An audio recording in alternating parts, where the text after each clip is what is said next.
นอกจากการสนับสนุนช่องของเรานะครับผ่านการกดไลค์กดแชร์แล้วก็ Subscribe นะครับผมปัจจุบันนะครับผมช่องของเราได้เปิดช่องทางใหม่ๆนะครับผมเพื่อให้ผู้ชมนะครับผมและแฟนๆของช่องนะฮะสามารถให้การสนับสนุนช่องเล็กๆช่องนี้นะครับให้ได้ไปต่ออย่างต่อเนื่องนะครับและมั่นคงนะครับผมด้วยระบบสมาชิกนะครับผมที่ช่องเราเพิ่งเปิดขึ้นมานะฮะซึ่งทุกคนสามารถที่จะกดสมัครนะครับผมสมาชิกนะครับผมที่ปุ่มจอยนะครับผมหรือปุ่มสมัครสมาชิกนะครับผมที่มุมขวาล่างใต้คลิปนะครับผมหรือมุมขวาบนในหน้าต่างของช่องนะครับผมเพียงเดือนละ50 บาทเท่านั้นนะครับผมโดยมีสิทธิพิเศษมากมายไม่ว่าจะเป็นตราประทับแสดงระดับหลังชื่อนะครับผมเป็นรูปเรือชิปเปอร์ที่ออกมาแบบอย่างสวยงามนะครับผมพร้อมกับอีโมจินะครับเป็นรุ่นพี่แฮมชิปเปอร์นะครับผมสุดน่ารักนะครับซึ่งใช้ในการพูดคุยนะครับผมในช่องคอมเมนต์พร้อมสิทธิพิเศษต่างๆมากมายที่กำลังจะตามมาในอนาคตนะครับผมอีกอย่างหนึ่งคือทั้งการชมคลิปแบบ Exclusive นะครับก่อนใครนะครับผมหรือ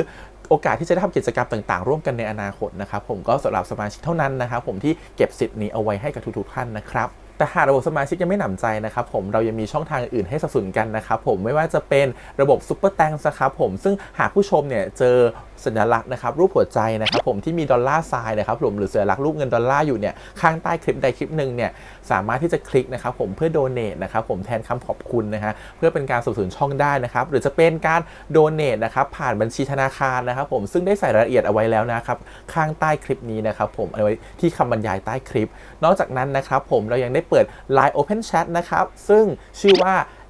ACS Channel Family นะครับผมก็เลยขอเชิญชาวช่องทุกคนนะครับผมเข้าร่วมห้องแชทได้โดยไม่มีค่าใช้จ่ายใดทั้งสิ้นนะครับผมเอาไว้พูดคุยแลกเปลี่ยนข่าวสารกันนะครับผมในครอบครัวของเราและผมได้จัดทำสติกเกอร์ลายรุ่น Lovely พี่แฮมนะครับชิปเปอร์นะครับเอาไว้เป็นสติกเกอร์ที่ใช้พูดคุยกันด้วยนะครับจะได้ใช้คุยกันในกลุ่มก็น่ารักดีนะครับผมหรือจะเอาไปใช้คุยกับเพื่อนๆส่วนตัวก็ได้นะครับไม่ติดอะไรเลยนะครับผมตั้งใจทำออกมามากๆนะฮะเพียงชุดละ35 บาทเท่านั้นนะครับผมใช้ได้ตลอดชีพนะครับผมก็หวังว่าทั้งหมดนี้นะครับผมจะเป็นเรื่องราวดีๆที่จะเกิดขึ้นกับช่องของเราและชาวช่องของเราทุกคนนะครับผมเพื่อมุ่งหน้าต่อไปสู่ปี 2023 ปีนี้และก้าวต่อไปด้วยกันอย่างมั่นคงนะครับผมอย่าลืมสนับสนุนกันนะครับขอบคุณครับ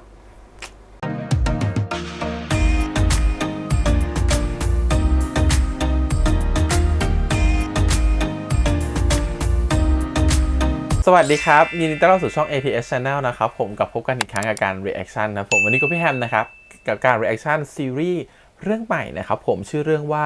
องศาศูนย์นะครับผมหรือ Absolute Zero Series นะครับซึ่งเป็นซีรีส์เรื่องใหม่นะครับผมของ Studio Wabi Sabi นะครับผมที่เราชื่นชอบไปเนาะตั้งแต่รัก 12% นะครับผมหรือจะเป็นตัวของเชือกป่านนะครับผมทั้ง2เรื่องที่เราได้ดูกันไปเนาะแล้วได้ reaction กันไปแล้วด้วยนะครับผมทีนี้มาถึงเรื่องใหม่ของเขานะครับผมนั่นคือเรื่ององศาศูนย์นั่นเององศาศูนย์เนี่ยเราได้เห็นเปิดตัวไปตอนงานเปิดตัวของไลน์อัพปีนี้นะครับผมเพลงประกอบนี่เพราะมากๆที่ร้องโดยตัวของบอยสมภพนะครับผมซึ่งตัวซีรีส์เองเนี่ยเป็นเรื่องราวของคน2คนนะครับผมองศากับส่วนศูนย์นะครับผม2คนที่เขามีคำโปรยเอาไว้ว่าบางครั้งเนี่ยจุดเริ่มต้นของความสัมพันธ์ก็อาจจะเป็นจุดสิ้นสุดนะครับผมของการจากลาก็ได้เพราะฉะนั้นเราก็ไม่แน่ใจว่าคำว่าจุดเริ่มต้นของความสัมพันธ์คือจุดที่สุดของการจากลาเนี่ยมันมีในยะแอบแฝงในด้านอื่นหรือเปล่านอกจากคำหมายที่เป็นทางตรงนะครับผมทางตรงก็คือว่าก็เนี่ยจุดเริ่มต้นของความสัมพันธ์นั่นคือการที่เราไม่ต้องจากลากันอีกต่อไปแล้วนี่คือจุดสิ้นสุดนะครับผมแต่คิดว่ามันต้องมีอะไรมากกว่านั้นแน่นอนไม่ใช่แค่คำโปรยง่ายๆแบบนี้แน่นอนนะครับผมไม่รู้เรื่องราวมันจะไปขนาดไหนเพราะว่ามันมีเรื่องราวของตอนเด็กแล้วก็ตอนโตด้วยนะครับของตัวองศาแล้วก็ส่วนศูนย์นะซึ่งในวัยโตเนี่ยเราจะเห็นนักแสดงที่มารับบทก็คือเต้ยกับเต็งหนึ่งนะครับผมก็พี่เต็งหนึ่งก็คือไม่ได้เล่นซีรีส์วายแบบจริงๆจักมานานแล้วนี่เล่นเป็นตัวเอกด้วยนะครับผมในบทของตัวส่วนศูนย์นะทำให้ตัวเรื่องเนี่ยมีความน่าสนใจมากยิ่งขึ้นแล้วชื่อเรื่องเนี่ยมันก็บอกอยู่แล้วว่าองศาศูนย์โลโก้ก็บอกอยู่แล้ว Absolute Zero นะครับผมเพราะหลายๆอย่างมันต้องมีความเกี่ยวข้องกับเวลาแน่นอนคือไม่รู้ว่าเขาจะเล่นกับเวลาในแบบไหนนะฮะย้อนกลับไปย้อนกลับมาหรือเปล่าหรือจะเป็นการเล่าเรื่อง2ไทม์ไลน์หรือเปล่าหรือจะเป็นการที่ตัวละครสามารถย้อนเวลาได้หรือเปล่าอันเนี้ยไม่แน่ใจเลยนะครับผมแต่คิดว่าต้องมีความซับซ้อนในตรงนั้นแน่นอนแล้วสไตล์การกำกับนะครับของคุณนิวเนี่ยก็ต้องบอกเลยว่าเขาชอบกำกับสายดราม่านะครับผมเราจะเห็นตั้งแต่เรื่อง Until We Meet Again นะครับได้แดงนะครับผมเชือกป่านนะครับแต่ละเรื่องจะมีความดราม่าปนอยู่แม้ว่าจะเรื่องที่สมมติว่ามีความเป็นคอมเมดี้ก็สามารถจะแฝงความดราม่าลงไปได้โดยเฉพาะรู้รัก 12% นี่ดราม่ามากๆเพราะฉะนั้นเราเลยคิดว่าเรื่องนี้เนี่ย เปิดมาด้วยโทนสีน้ำเงินแบบนี้นะครับผมไม่พ้นความดราม่าแน่นอนแต่จะดราม่าแบบไหนดราม่าแบบเบาสบายดราม่าแบบนัดอบอุ่นหัวใจหรือดราม่าแบบโอ้โหตายกันไปข้างเดี๋ยวต้องไปดูตัวทีเซอร์ก่อนนะครับผมว่าเป็นยังไงนะครับทีเนี้ยพี่แฮมอั้นไว้มากจริงๆเรื่องนี้ปล่อยทีเซอร์มาแล้ว3ตัวนะครับผมแล้วก็เพิ่งปล่อยเทรลเลอร์ออกมา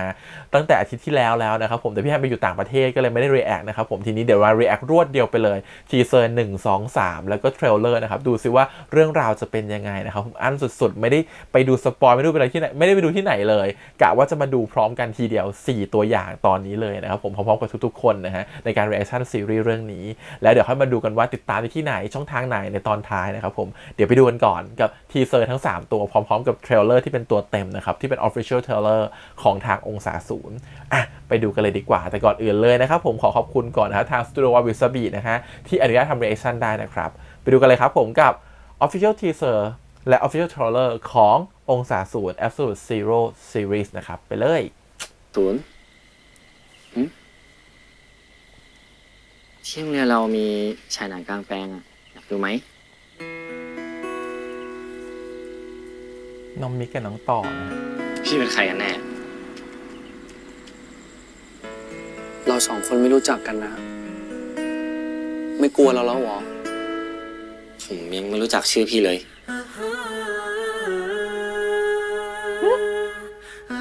มีทั้งวัยผู้ใหญ่และวัยเด็กมาเจอกันเนี่ยนะส่วนศูนย์เราชื่อส่วนศูนย์มีพบก็มีจากไม่พบก็ไม่จาก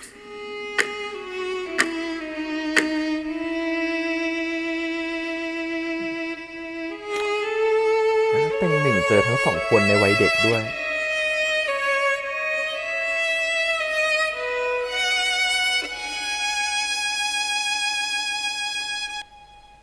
เดี๋ยวก่อนทีเซอร์1คืออะไรนี่ สั้นมากตอนพี่รู้ว่าย้อนเวลากลับมาพี่รู้สึกยังไงลูกชาผมเคยบอกพี่หรือยังบอกอะไรว่าผมรักพี่หากคืนนี้เป็นคืนสุดท้ายเราไม่รู้ว่านายเป็นใครนะ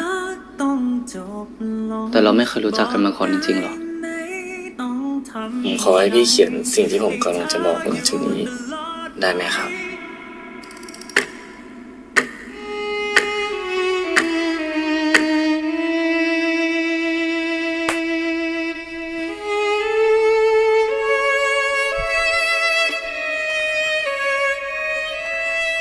จะไม่ดูอะไรนะทีเซอร์เดี๋ยวไปดูเทรลเลอร์เต็มๆเลยส่วนศูนย์แม่รู้จักคนชื่อนี้ไหมถ้าเราตกศูนย์จะขอพรอะไรองศาขออะไรเหรอขอส่วนศูนย์เป็นแฟน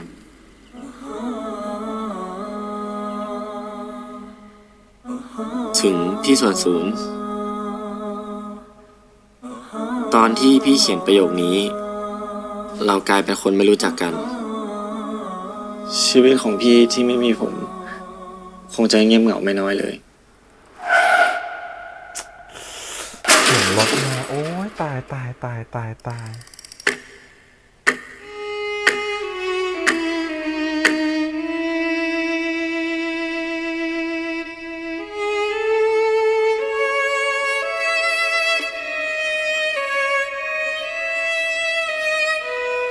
บอกอีกก่อนนะครับผมองศาศูนย์มันคือเส้นกรีนิชเนาะมันคือเส้นแบ่งเวลานะครับผม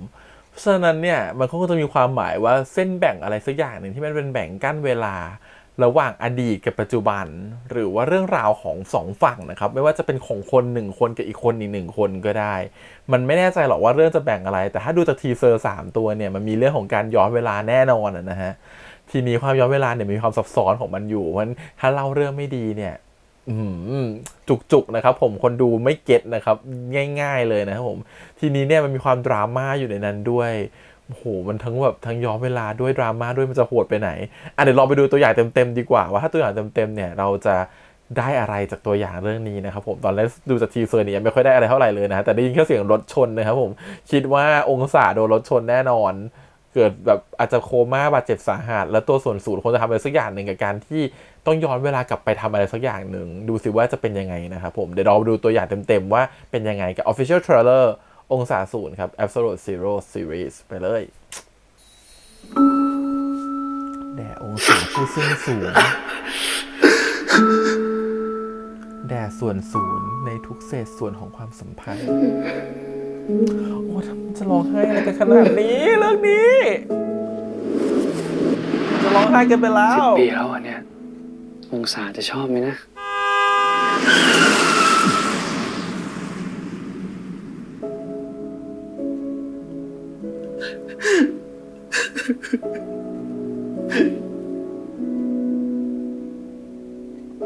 ขอให้องศาปลอดภัย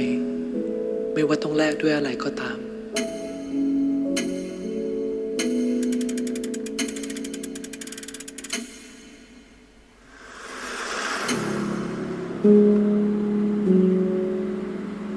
ก็คือแท็กซี่ผ่านอุโมงค์ไปแล้วย้อนไปเลย10 ปีอย่างนี้เหรอ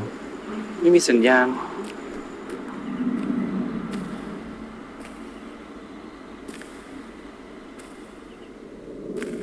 องศา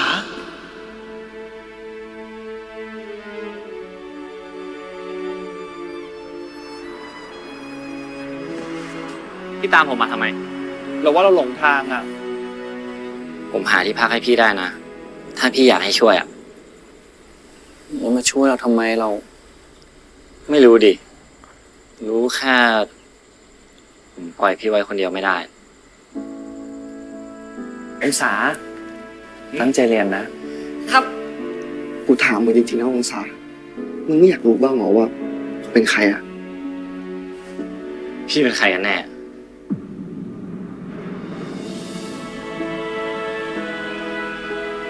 วันครบรอบ10 ปีที่เราคบกัน มีรถคันหนึ่งพุ่งชนรถองศาอย่างแรง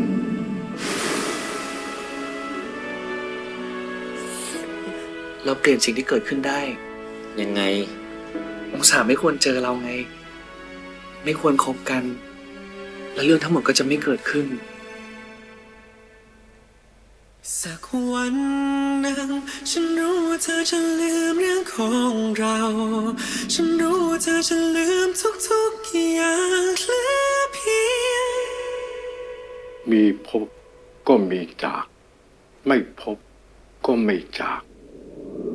แค่ฉันและเรากลับไปไม่รู้จักกัน มันคือความหมายเพลงนี้นี่เอง ผมขอโทษ แต่ผมทำไม่ได้จริง รักแห่งสยามซะด้วย องศาขออะไรเหรอ ขอส่วนศูนย์เป็นแฟน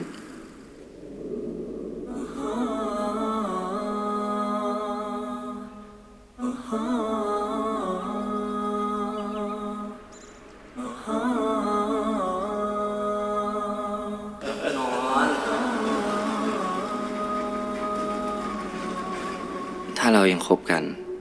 เราจะตาย ส่วนโอเคไหม อยากย้อนดาวอีกครั้ง อ๋อเข้าใจละเก็ตแล้ว เรียกพ่อกับแม่ก็ได้ บทแบบนี้น่ากลัวมากเลยอ่ะ แม่รู้จักคนชื่อส่วนศูนย์ไหม แม่ไม่เคยได้ยินคนชื่อนี้มาก่อนเลย ไม่มีอะไรที่อยู่กับเราไปตลอดกาลหรอกนะ มันเจ็บ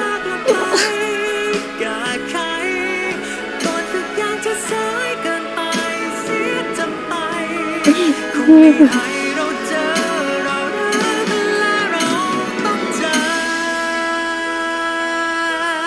อให้เราพบกันอีกครั้ง ในวันที่ความรักของเรา เท่าเดิม โอ้ขนลุก โอ้ยไม่เอานะ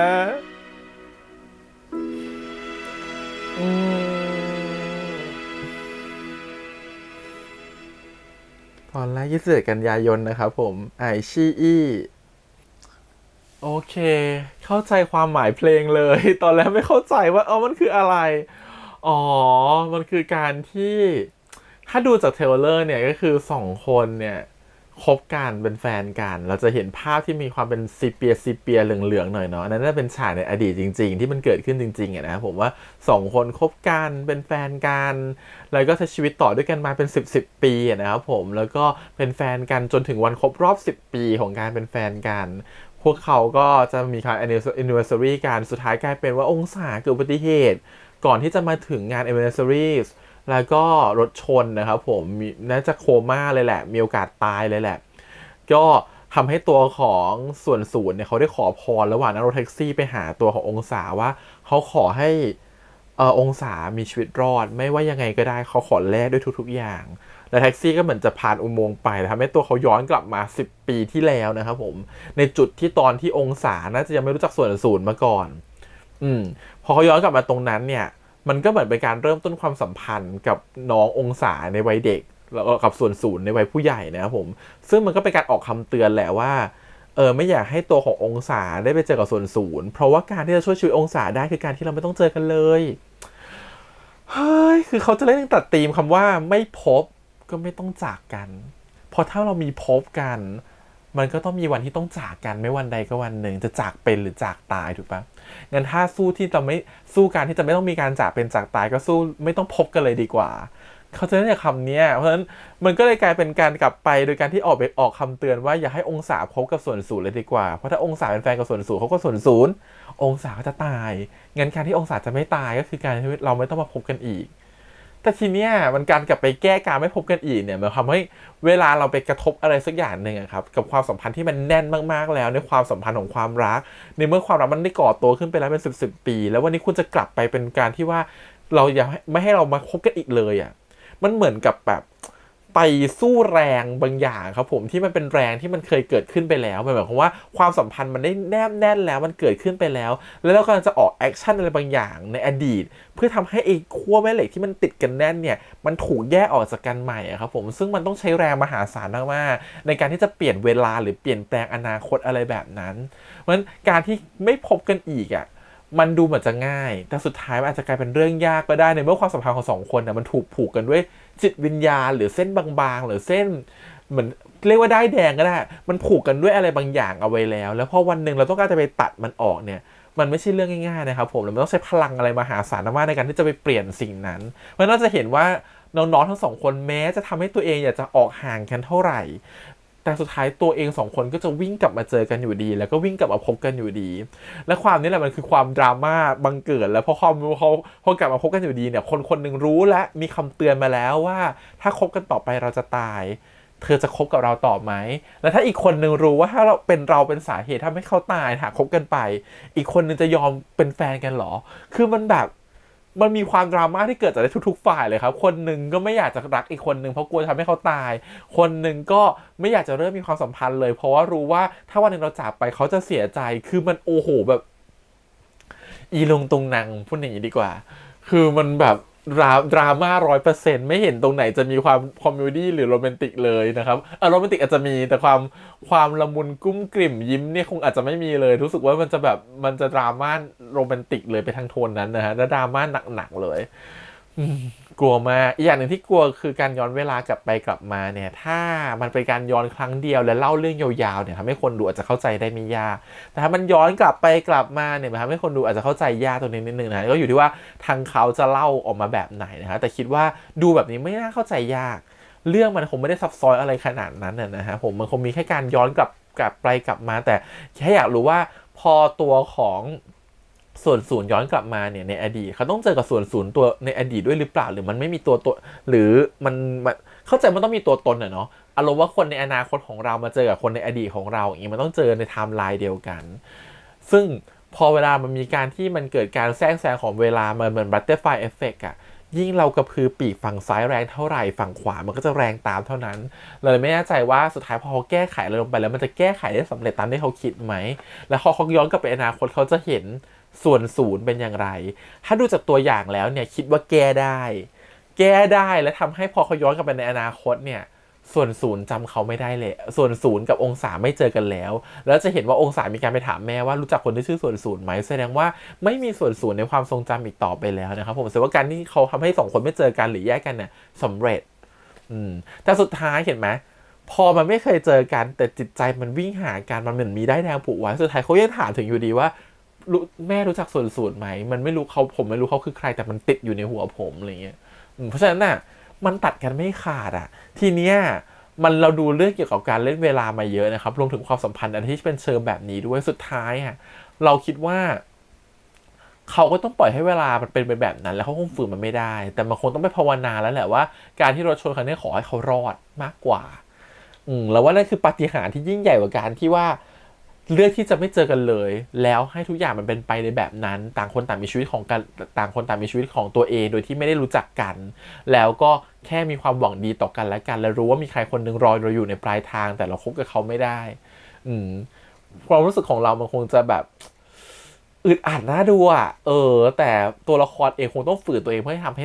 มันเกิดสิ่งนั้นขึ้นมาแต่คิดว่าสุดท้าย at the end มันคงฝืนไม่ได้หรอกแล้วความสัมพันธ์มันคงจะดึงทั้งสองคนเข้ามาหากันอยู่ดี